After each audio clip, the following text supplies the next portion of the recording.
Hello बच्चों। आज हम लोग जो पेपर सॉल्व करने वाले हैं वो है आपका सीबीएसई का और ईयर है आपका 2024 और हम लोग प्रीवियस ईयर पेपर सॉल्व कर रहे हैं और आप कोड देख सकते हैं 30/5/1। तो चलिए हम लोग स्टार्ट करते हैं 2024 का पेपर जो क्वेश्चन पूछे गए हैं और क्वेश्चन नंबर 1 से स्टार्ट करेंगे। क्वेश्चन नंबर 1 है आपका the next fourth term of the AP is. देखिए एपी का आपके पास 3 टर्म दिया हुआ है और चौथा पूछा जा रहा है। जरा इसको डिकोड करते हैं हम लोग। 18 को लिख सकते हैं क्या 2 गुना 9, 9 का हो जाएगा आपका स्क्वायर रूट हो जाएगा 3 और रूट 2 हो जाएगा, 2 हो जाएगा रूट के अंदर। 50 को लिख सकते हैं क्या 25 गुना 2 यानी कि 25 मल्टीप्लाई बाई 2 और 25 का हो जाएगा स्क्वायर रूट 5 और ये 2 होगा रूट में ही। 98 को लिख सकते हैं क्या 49 इंटू 2 और 49 का जो स्क्वायर रूट होगा वो होगा 7 और रूट अंदर होगा आपका 2। तो फोर्थ क्या होगा देखिए 3√2 से 5√2 कैसे आया होगा, इसमें श्योरली इसमें 2√2 जोड़ा गया होगा। और 5√2 से 7√2 कैसे आया, एकदम 2√2 ही जोड़ा गया होगा। और नेक्स्ट कैसे होगा, तो इसमें भी हम 2√2 जोड़ेंगे तो ये हो जाएगा आपके पास 7 to 9√2। लेकिन जो आपका आंसर है वो है आपका पूरे जो है नंबर वो स्क्वायर रूट के अंदर है। तो 9 किसका स्क्वायर रूट है तो 81 का, तो हो जाएगा 81 इंटू 2 और ये हो जाएगा आपका √2 और 162। तो ये होने वाला है आपका आंसर ऑप्शन सी √162। मूव करते हैं नेक्स्ट क्वेश्चन पे। नेक्स्ट क्वेश्चन है हमारा कि x/3, थोड़ा इरेज करते हैं इसको। अब ठीक, x दिया हुआ है, x/3 दिया है, y/3 दिया है, पूछ रहा है कि x² प्लस y² क्या होगा। पहले यहाँ से x निकालते हैं। x यहाँ से क्या होगा, x होगा, ये 3 यहाँ मल्टीप्लाई होगा तो होगा आपका 6 sin a। और यहाँ से अगर हम देखें तो y कितना होगा, y होगा आपका 6 cos a। क्रॉस मल्टीप्लाई किए हैं, पूछा जा रहा है x² प्लस y² का होगा, स्क्वायर करके ऐड करना है। 6 कॉमन है, इसको हम बाहर ले लेते हैं, 6 का स्क्वायर बचेगा क्या, बचेगा आपका sine square a plus cos square a। और ये एक आइडेंटिटी है ब्रैकेट में जो लिखा हुआ है और इसका वैल्यू होता है 1। तो बचा क्या 6² जो कि होगा हमारा answer 36। Our right answer is B 36। Move करते हैं क्वेश्चन नंबर 3 पे। क्वेश्चन 3 लिखा हुआ है कि 4 sec theta minus 5 equal 0 then the value of cot theta is. तो अगर यहाँ से हम सेक निकालना चाहें तो सेक क्या मिलेगा, मुझे मिलने वाला है सेक थीटा, ये होगा आपका 5 इधर आके बन जाएगा पॉजिटिव तो हो जाएगा 5 और 4 यहाँ डिवाइड होगा तो बनेगा 5/4। आपको पता है कि जो सेक थीटा होता है वो क्या होता है h/b, यानी कि ये हो गया आपका h का वैल्यू कितना हो गया, h का वैल्यू हो गया आपका 5, b का वैल्यू हो गया 4। ऐसे यहाँ k लिखते हैं और लास्ट में k तो कैंसिल ही हो जाता है।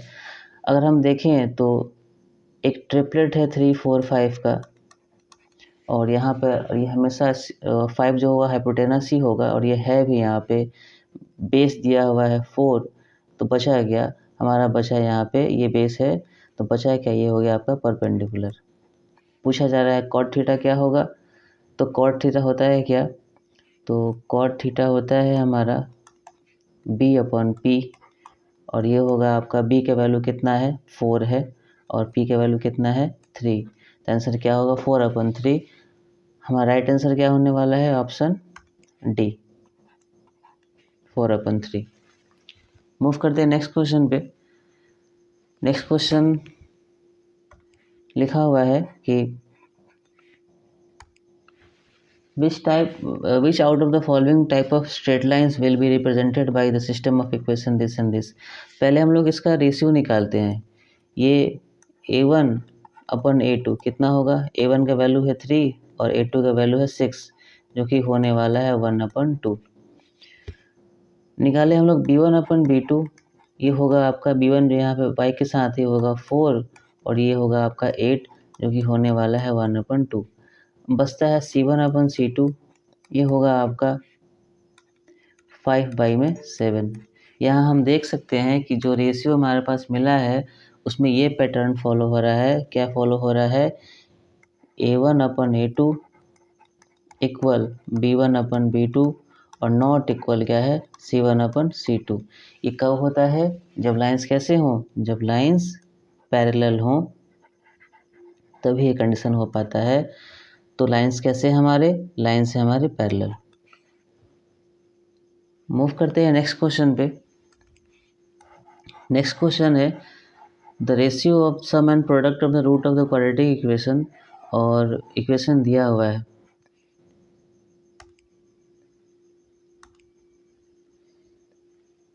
रेशियो किसका निकालना है? Sum and product of the root of the quadratic equation, यानी कि अल्फा प्लस बीटा, ये हो गया आपका सम और प्रोडक्ट हो गया अल्फा इंटू बीटा। आपको पता है ये होता है अल्फा प्लस बीटा होता है -b/a और अल्फा इंटू बीटा होता है c/a।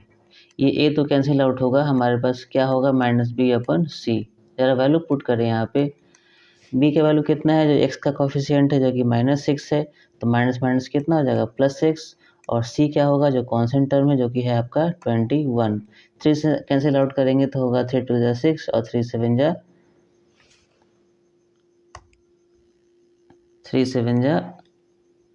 21, ये हो जाएगा 7। आंसर क्या हो रहा है? 2/7। रेशियो क्या बनेगा? रेशियो बनेगा हमारा 2/7 और आंसर क्या होगा हमारा? आंसर होगा B. B is the right answer. Move करते हैं नेक्स्ट क्वेश्चन पे। Question number 6। क्वेश्चन नंबर 6 में क्या है कि कुछ डेटा दिया हुआ है और इसका मीन दिया है 7, तो पूछा जा रहा है कि वैल्यू ऑफ x कितना होगा। अगर अनग्रुप डेटा है तो मीन कैसे निकालते हैं? सारे डेटा को जोड़ते हैं और नंबर ऑफ डेटा से डिवाइड कर देते हैं। कितने डेटा यहाँ पे है? 1 2 3 4 5 6 7, टोटल 7 डेटा हैं। और इनको सम कितना होने वाला है? हम लोग सम करें इसको तो 2 और 9 11, 11 और 6 हो जाएगा 17, 3 20, 20 25, 30 और 40।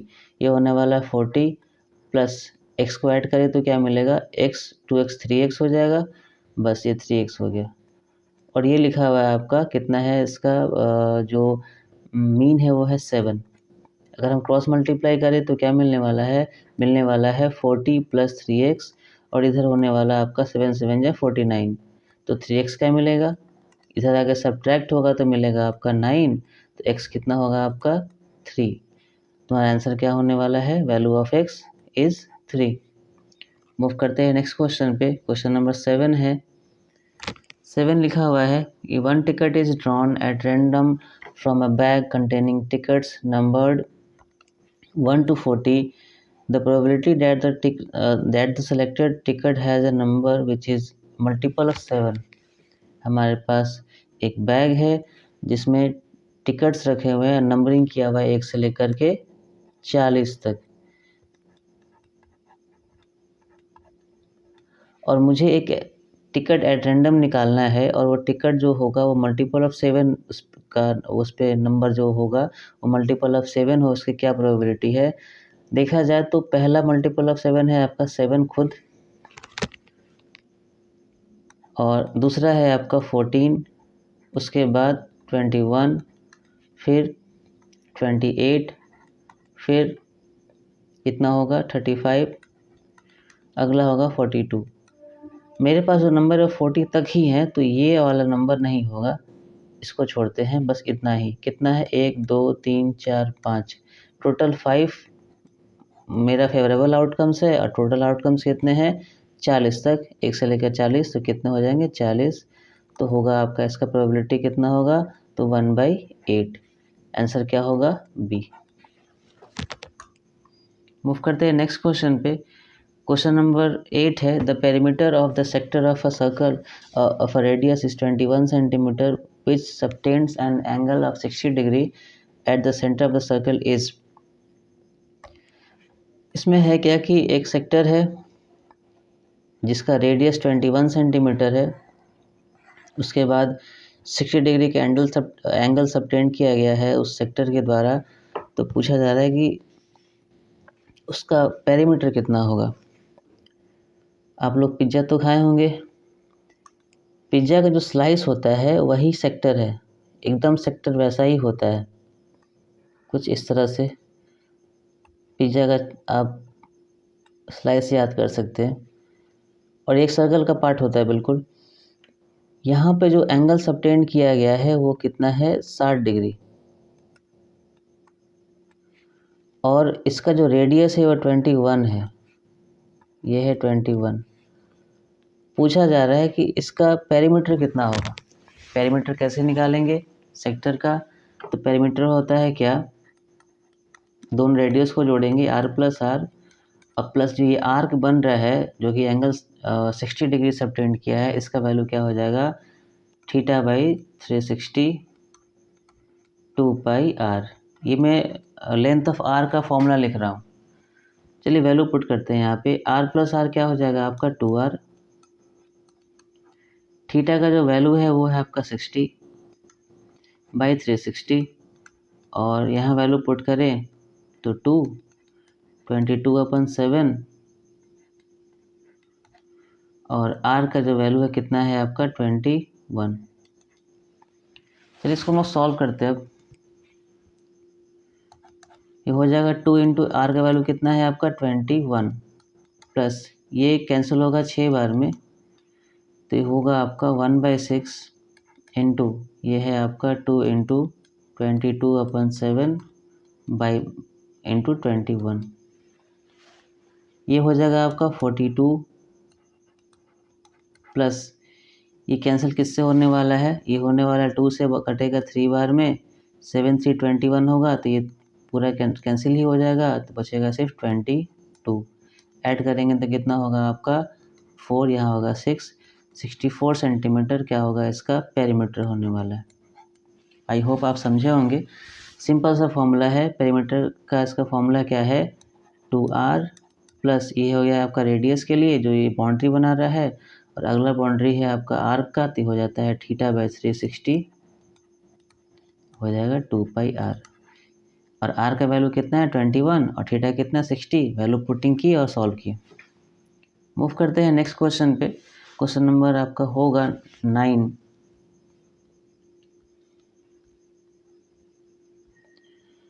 में लिखा हुआ है कि the length of an arc of a circle with radius 12 centimetre is pi centimetre, the angle subtended by the arc at the centre of the circle is. यहाँ आपको एंगल ही निकालना है, और लेंथ ऑफ आर्क कितना दिया हुआ है 10 पाई। Again same formula हम लोग यूज़ करने वाले हैं।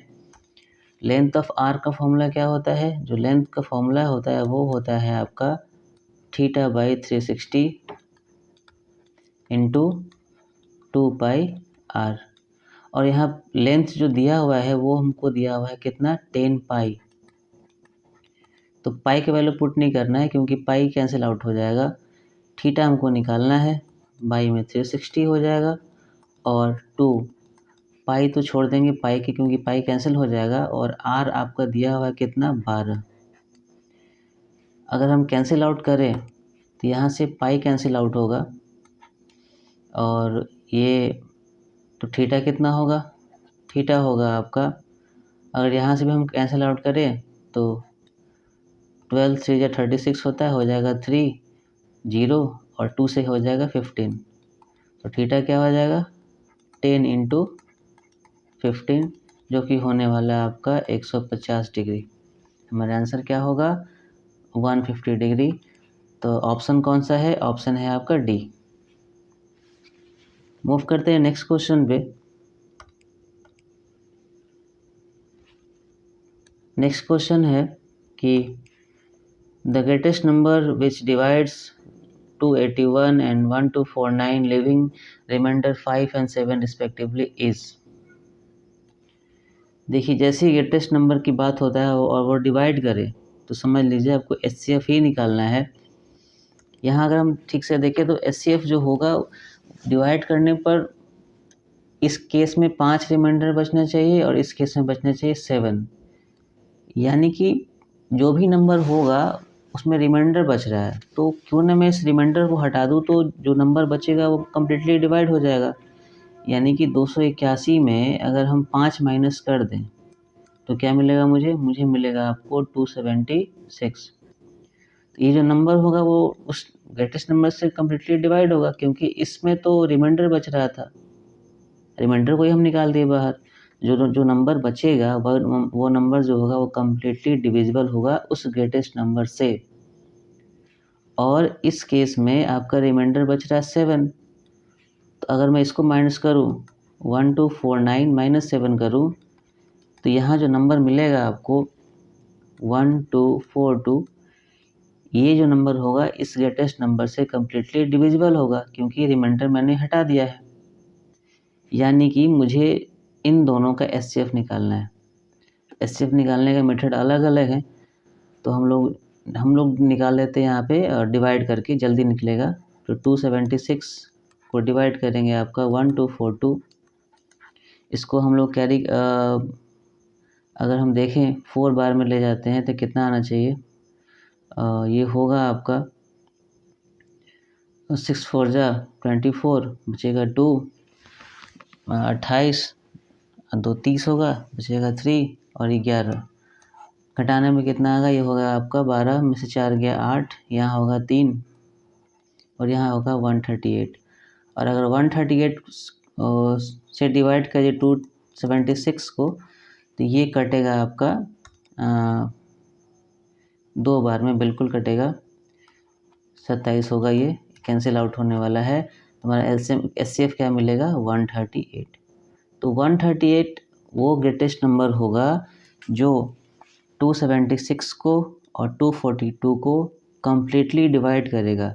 और जैसे इसमें 5 और 7 जोड़ेंगे यानी कि 281 में रिमाइंडर बचेगा 5 और 1249 में रिमाइंडर बचेगा आपका 7। तो हमारा आंसर क्या होने वाला है, our right answer is option C. Move करते हैं नेक्स्ट क्वेश्चन पे। The number of term in AP 36912 ... 111 is. पूछा जा रहा है कि AP में कितने टर्म हैं और AP दिया हुआ है आपको। अगर यहाँ देखें इस AP का फर्स्ट टर्म है आपका 3, कॉमन डिफरेंस क्या है, किसी 2 को लेंगे और पहले बाद वाले में से पहले वाले को घटा देंगे। कितने का अंतर चल रहा है, तो 3 का अंतर चल रहा है। तो मुझे बताना है कि ये यहाँ तक ये कौन सा टर्म है, तो हम मान लेते हैं कि ये हमारा AN टर्म है। तो AN का फॉर्मूला क्या होता है, ये होता है आपका A + n-1 इंटू D। और अगर वैल्यू पुटिंग करें तो 1 1 1 और A का वैल्यू है 3 और n तो मुझे फाइंड करना ही है और D का वैल्यू है आपका 3। अगर यहाँ हम माइनस करें तो हो जाएगा आपका 108, ये हो जाएगा आपका n-1 इंटू 3। 3 यहाँ आके डिवाइड होगा तो कितना होगा आपका 3 3 × 9 और 3 6 × 18, ये होने वाला है आपको n-1 के रूप में। तो n क्या होगा, यहाँ आके प्लस होने वाला है और n होगा आपका 37। हमारा राइट आंसर क्या होने वाला है 37। तो ऑप्शन क्या होगा, ऑप्शन होगा सी। इस AP में टोटल 37 टर्म्स हैं। मूव करते हैं नेक्स्ट क्वेश्चन पे। एक सर्कल दिख रहा है क्वेश्चन में, क्वेश्चन पढ़े हम लोग, क्या है क्वेश्चन। क्वेश्चन लिखा हुआ है कि the chord of a circle of radius 10 centimetre subtends a right angle at its centre. The length of the chord in centimetre is. ये chord है आपका AB और ये रेडियस 10, तो ये भी तो 10 ही होगा ना, क्योंकि रेडियस से ही बना हुआ है। देखा जाए तो ये बना है आपका एक राइट एंगल ट्रायंगल और पूछा जा रहा है कि हाइपोटेनस कितना होगा। पाइथागोरस लगाएंगे तो होगा आपका 100 + 100 यानी कि होगा आपका 200 और हो जाएगा आपका 10√2। मूव करते हैं नेक्स्ट क्वेश्चन पे। Question number 13। एलसीएम है 3 नंबर का, बताना एलसीएम कितना होगा। इसको फैक्टराइज ही कर लेते हैं, प्राइम फैक्टर कर लेते हैं। 28 को लिख सकते हैं 7 चौक 28, आपको पता है, यानी कि 2 × 2 × 7। और यानी कि ये हो जाएगा 2 के पावर 2 और इंटू 7। अगर हम देखें 44 को लिख सकते हैं 4 गुना 11 और 4 को लिख सकते हैं 2 गुना 2 गुना 11 और ये हो जाएगा आपका 2 टू द पावर 2 इंटू 11। और अगर हम 132 को लिखें, इसको लिख सकते हैं क्या, इसको लिख सकते हैं आपको ये होगा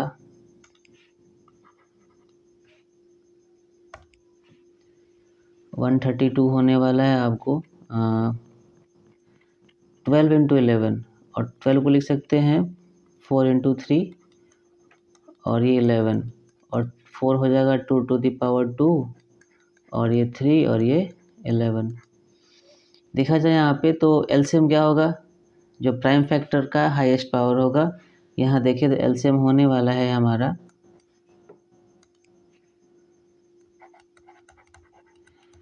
2 का हाईएस्ट पावर कितना है, 2 ही है। 3 का हाईएस्ट पावर 1 है, 7 का हाईएस्ट पावर 1 है और 11 का हाईएस्ट पावर 1 ही है। इसको मल्टीप्लाई करें तो क्या मिलने वाला है, ये हो जाएगा 4 और 21, तो ये होने वाला है आपको कितना, ये होगा 4 इंटू 21 यानी कि हो जाएगा 84 और इंटू 11 और इसको हम लोग मल्टीप्लाई करें तो आपको मिलेगा कितना, 84 और 84 अगर 11 से मल्टीप्लाई करते होगा 4 8 4 12 8 1 9 924 होने वाला है और एलसीएम क्या होगा 924, 924। मूव करते हैं नेक्स्ट क्वेश्चन पे। क्वेश्चन नंबर आपका होगा 14। 14 में लिखा हुआ है कि if the product of two coprime number is 553 there HCF is. इतना आसान क्वेश्चन है, ये बाबू वाला क्वेश्चन है। को प्राइम नंबर वही होता है जिनके एचसीएफ 1 होते हैं।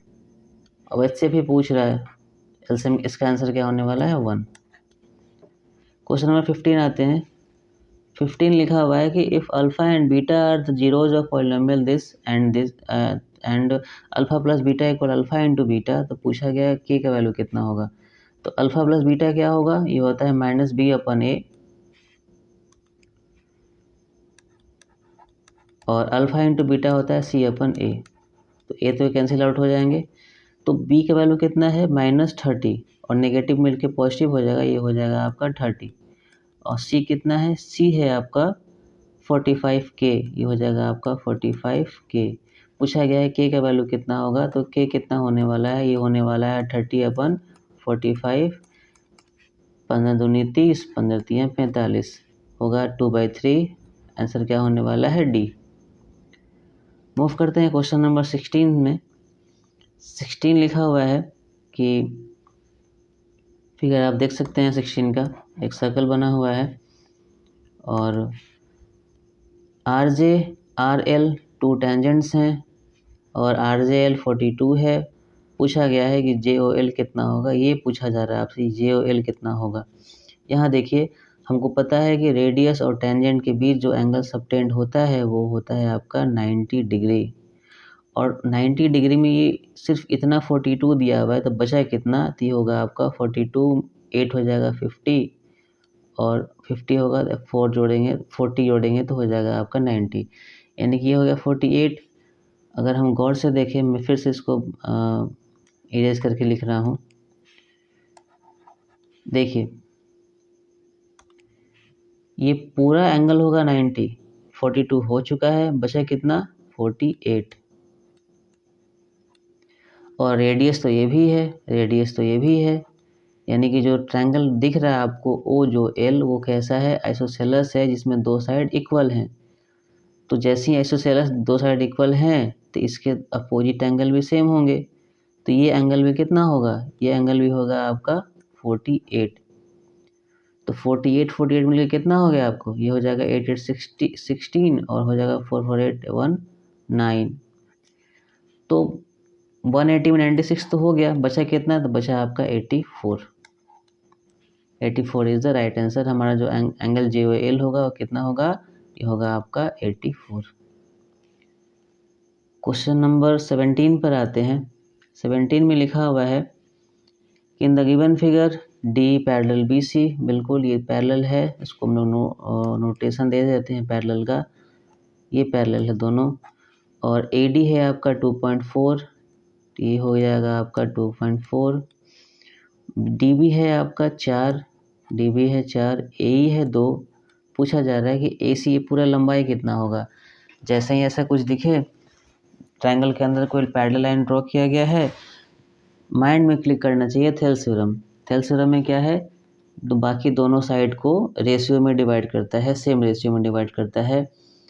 तो थेल्स के अकॉर्डिंग क्या होने वाला है, ये होने वाला है A D upon D B, और ये होने वाला है आपका ए ई अपन ई सी। अगर हम वैल्यू पुटिंग करें यहाँ पे, तो होगा आपका 2.4 बाई में 4 इक्वल होगा आपका 2, और इसको अगर हम x मान लें ई सी को, तो x क्या होने वाला है, x होने वाला है आपका 2 इंटू 4 बाई में हो जाएगा आपका 2.4। 2.4 का जो बाई में 10 आएगा, 10 को ऊपर लिख देते हैं। अब जैसे तो कैंसिल आउट करें हम लोग, तो 4 to 8 बनेगा, और 8 कटेगा 3 बार में 24, तो हो गया आपका 10/3। लेकिन हमको जो पूछा गया है, वो पूछा गया है पूरा लंबाई ए सी का।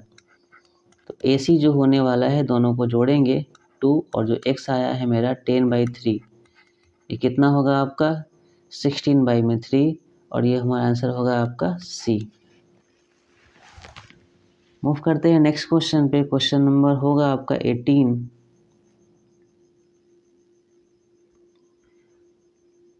में लिखा हुआ है कि a vertical pole of the length 7.5 metre cast shadow of 5 metre long on the ground at the same time the tower cast shadow of 24 metre long, then the height of the tower is. दोनों जो shadow हैं वो एक ही time पे बन रहा है, eight the same time. यहाँ आप इस पॉइंट को देखेंगे, एट द सेम टाइम। तो एक हम बनाते हैं वर्टिकल पोल, और एक क्या है, टावर। तो पोल थोड़ा छोटा करते हैं, ये हो गया आपका पोल, और इसका जो पोल का जो लेंथ है वो है आपका 7.5, और शैडो है 5 मीटर, और उसी टाइम पे एक टावर है, और इसका जो शैडो हो रहा है वो हो रहा है आपका 24 मीटर लॉन्ग। तो पूछा जा रहा है कि हाइट क्या होगा।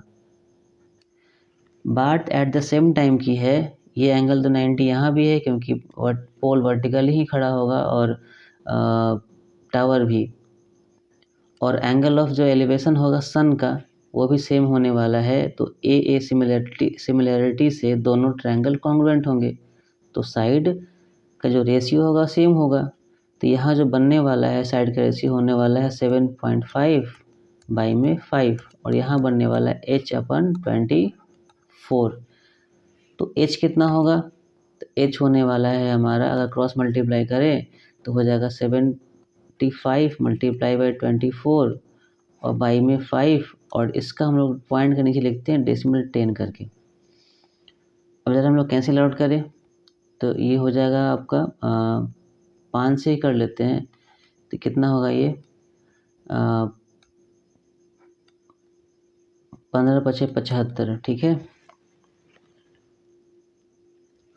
और यहाँ से हुआ तो 5 से करें तो 5 × 3 = 15, और 5 दूनी 10, और 2 से कैंसिल आउट होगा 12 बार में, तो कितना होगा, बचा क्या 12 × 3, जो कि होगा आपका 36 metre.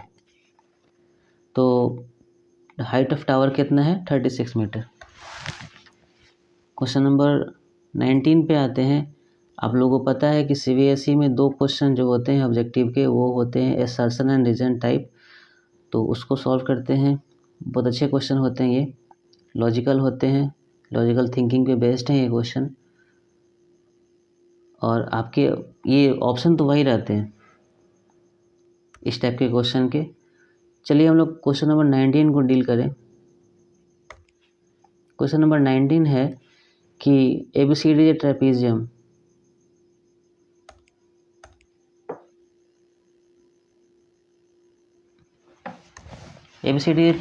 With DC parallel AB। एक बनाते हैं ट्रेपीजियम को ये हुआ, एक इसके पैरेलल साइड हो गया, और ये नॉन पैरेलल साइड हो गए। नेमिंग करते हैं, ये ए, ये B, C and D. Naming जब भी करेंगे क्लॉकवाइज करेंगे या एंटी क्लॉकवाइज करेंगे। और लिखा हुआ है डी सी जो है पैरेलल है किसके, ए बी के, तो मार्किंग कर लेते हैं इसको। अब लिखा हुआ है कि E and F are points on A D and B C, इस पे ई है, इस पे एफ है, such that E F parallel A B. एक लाइन यहाँ से खींचा गया है जो एक पॉइंट ए डी पर है, दूसरा पॉइंट बी सी पर है, और ये क्या है इस तरह से, और ये पैरेलल किसके है, ई एफ जो होने वाला है लाइन, ई और एफ ये पैरेलल है आपका ए बी के। अगर ये ए बी के पैरेलल होगा और ए बी है डी सी के पैरेलल, यानी कि तीनों लाइन आपस में पैरेलल है, तो बोला गया है क्या होगा, ए ई अपन ई डी और इधर बी एफ अपन एफ सी। ये होता है क्या, ये बिल्कुल होता है, एकदम श्योर होता ही है। कैसे होता है, अगर हम थेल्स थ्योरम का यूज करें तो इस थ्योरम से ये क्या है, ये सेटिस्फाइड है। कैसे, आप लोग को याद होगा कि इसको हम लोग प्रूफ करते थे तो एक यहाँ पे कंस्ट्रक्शन करते थे, यहाँ से एक लाइन इसको मिलाते थे बी से, और दो ट्रायंगल बन रहा है ए डी बी और बन रहा है डी सी बी, और दोनों में लाइन पैरेलल दिख रहे हैं, यहाँ हम थेल्स लगा सकते हैं। लगाएंगे तो इधर साइड का रेशियो लेंगे, यहाँ साइड का रेशियो लेंगे, यहाँ भी लेंगे, और ये साइड कॉमन है, इक्वेट करते थे तो यही मिलता था। ये बिल्कुल सही लिखा हुआ है, तो ये करेक्ट है असर्शन आपका। आते हैं रीजन पे। Any line parallel to the parallel side of a trapezium divides the non parallel sides proportionally. ये बिल्कुल सही लिखा हुआ है, प्रोपोर्शन में ही डिवाइड करता है, और ये करेक्ट रीजन भी दे रहा है। इसका रीजन तो यही है, दोनों सही है। तो यहाँ पर क्या है कि असर्शन भी करेक्ट है और रीजन भी ट्रू है, और रीजन जो है करेक्ट एक्सप्लेन कर रहा है आपको असर्शन का, इसलिए इसका ऑप्शन क्या होने वाला है, ए। आप इसको देख सकते हैं, both assertion and reason are true. हम इस केस में दोनों ट्रू है ही, और reason is the correct explanation of assertion A, और यहाँ सही से एक्सप्लेन भी कर रहा है। रीजन तो वही होता है जो पैरेलल होगा वो दोनों साइड को रेशियो में डिवाइड करेगा, और वही बात यहाँ लिखा हुआ है। तो हमारा आंसर क्या होने वाला है, ऑप्शन ए। मूव करते हैं नेक्स्ट क्वेश्चन पे, क्वेश्चन नंबर 20 पे। 20 में लिखा हुआ है कि degree of A zero polynomial is not defined. एकदम सही लिखा हुआ है, ये तो हम लोग डेफिनेशन पढ़ते आए हैं। जैसे हम लोग इसको हम लोग एक्सप्लेन करते हैं, ये जीरो पॉलिनोमियल हो गया। अब इसका डिग्री क्या लिखें, क्या इसके साथ देख सकते हैं एक्स टू द पावर 1, हाँ सेटिस्फाइड है, अभी भी जीरो ही होगा, और इस केस में इसका जो डिग्री बनेगा 1 होगा। ठीक, हम ये भी तो कर सकते हैं 0 into x to the power 2, तभी जीरो होगा। इस केस में डिग्री क्या होगा, 2। एक और देख लेते हैं, 0 into x to the power 3, तभी जीरो ही होगा, तब यहाँ डिग्री क्या होगा, 3। यानी कि डिग्री को हम डिफाइन नहीं कर पा रहे, यहाँ डिग्री 2 है, यहाँ डिग्री 1 है, यहाँ डिग्री 3 है। डिग्री तो कुछ भी हो सकता है, क्योंकि जीरो को किसी भी नंबर से मल्टीप्लाई करेंगे जीरो ही होगा। यहाँ डिग्री डिफाइन कर नहीं पाएंगे, क्योंकि एक डिग्री यहाँ नहीं है, यहाँ पे बहुत सारे पॉसिबिलिटी हैं, इसलिए यहाँ लिखा है कि degree of zero polynomial is not defined. Define नहीं कर पाएंगे, कोई डिग्री फिक्स हो ही नहीं पाएगा। अब है कि रीज़न लिखा हुआ है कि degree of a non zero constant polynomial is 0। ये भी सही लिखा हुआ है। जो पॉलिनोमियल कैसा है, नॉन जीरो कांस्टेंट है, यानी कि जीरो को छोड़ के बाकी सारे कांस्टेंट है। अगर मैं लिखूँ यहाँ 5, ये भी एक कांस्टेंट पॉलिनोमियल है, नॉन जीरो कांस्टेंट पॉलिनोमियल है। इसका डिग्री कितना होगा, तो 5 को लिख सकते हैं, क्या लिख सकते हैं, 5 into x to the power 0, तो होगा 5 ही होने वाला है। और तब इसका डिग्री कितना हो गया, जो वेरिएबल का जो पावर है कितना है, 0 है, तो डिग्री कितना हो गया, 0। इसका कोई और फॉर्म नहीं लिख सकते हम, तो ये 0 इसका डिग्री फिक्स हो गया। यानी कि दोनों स्टेटमेंट सही है, लेकिन ये रीजन इसको करेक्ट एक्सप्लेन नहीं कर रहा है, डिग्री क्यों इसका नॉट डिफाइंड हुआ। और दोनों इंडिपेंडेंट रूप से दोनों सही है, यानी कि हमारा आंसर क्या होना चाहिए। अगर हम यहाँ ऑप्शन को देखें तो ऑप्शन बी लिखा हुआ है कि both assertion and reason are true, बिल्कुल, but reason is not the correct explanation of assertion A, बिल्कुल हमारा केस यही है, दोनों इंडिपेंडेंट रूप से सही है लेकिन एक रीजन उसको एक्सप्लेन नहीं कर पा रहा है, इसलिए हमारा आंसर क्या होने वाला है, हमारा आंसर होगा इसका बी।